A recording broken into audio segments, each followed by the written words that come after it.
Assalamualaikum. I am Musna Mukhtar from Snowman Publishers, and today we are going to discuss about page number 32 of Knowledge Wheel Math series.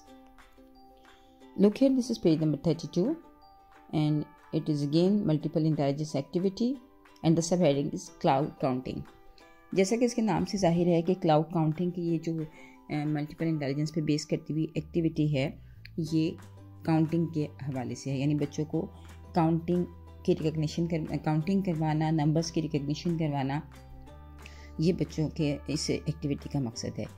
और साथ साथ multiple intelligence को किस तरह से focus करेगी कि जैसे जब इसमें आपको जो मटेरियल दरकार है वो वाइट, ग्रे और ब्लू चार्ट पेपर्स हैं, उसके अलावा मार्कर है, परमानेंट मार्कर है, सॉफ्ट बोर्ड है और फेल्ट शीट है।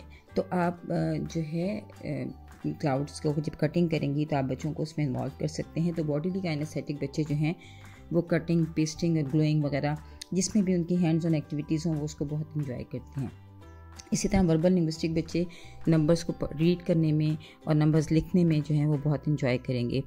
काउंट करने में, क्योंकि काउंट करना भी bodily kinesthetic and verbal linguistic दोनों के लिए बहुत ही एक इंटरेस्टिंग एक्टिविटी होती है, बिकॉज उनका जो इंटेलिजेंस है वो स्ट्रेंथ जो होती है उनकी वो मल्टीपल इंटेलिजेंस में उनकी या तो लॉजिकल मैथमेटिकल होगी, वर्बल लिंग्विस्टिक होगी या कि बॉडीली काइनेस्थेटिक होगी।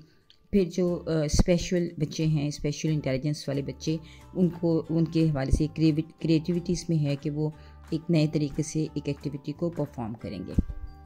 तो आप हमेशा हम लोग ऐसी एक्टिविटी चूज़ करते हैं जिसमें हम ज़्यादा से ज़्यादा इंटेलिजेंसेस को फोकस कर पाएँ।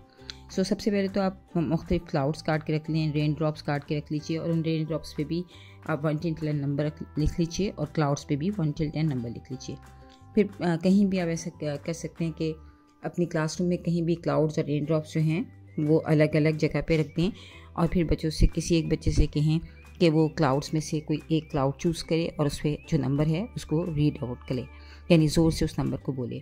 तो इस तरह एक बच्चा जो है वो कॉल करेगा नंबर और फिर उसके बाद दूसरा बच्चा जो है वो उतने ही रेन ड्रॉप्स काउंट करके लाए और फिर तीसरा बच्चा जो है वो उस पर पेस्ट करते। इस तरह ये टीम वर्क भी है, इंडिविजुअल भी आप इस एक्टिविटी को परफॉर्म करवा सकते हैं। तो जब आप टीम वर्क करवाएंगे तो इंटरपर्सनल इंटेलिजेंस जिन बच्चों की है वो बहुत इसमें एंजॉय करेंगे, और जब आप इंडिविजुअल करवाएंगे तो और वैसे भी ये इंडिविजुअल यानी इंटरपर्सनल के वाले से भी कि बच्चों को ये स्ट्रेंथ मालूम होती है कि हमें कहाँ तक काउंटिंग आती है, हमें नंबर रीड करना आता है या नहीं आता, तो ये उनकी स्ट्रेंथ में इजाफा करता है।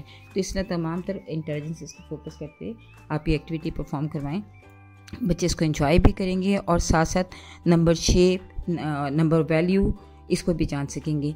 नंबर नेम तो जाहिर है जब नेम कॉल आउट करेंगे तो वो नंबर नेम जानते हैं, लेकिन जब वो काउंट करके लाएंगे तो इसका मतलब है कि वो नंबर की वैल्यू को भी समझते हैं, और जब वो क्लाउड पे रीड करेंगे तो इसका मतलब है उसकी शेप को भी जानते हैं।